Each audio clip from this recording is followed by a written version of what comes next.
Han, naalala mo ba yung babae na lagi nang api sa'yo dati? Pinatahimik ko na. Ngayon, wala na mga api sa'yo. Ha? Ba't mo ginawa? Masama yung ganyan.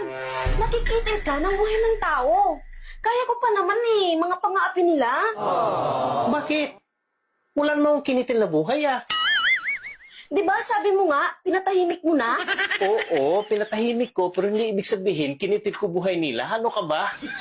Ano pa nang ginawa mo? Nilalambing ko lang siya para hindi ka na niya aawayin, tsaka hindi ka na niya aapihin. Sinubuan ko nga siya at ang laki nga ng ngiti niya. Ano bang sinubo mo? Bakit ang laki ng ngiti niya? Kagaya ng madalas na sinusubo ko sa'yo. Ha? Sinubo ko pututoy mo? Pututoy ka agad inisip Ice cream!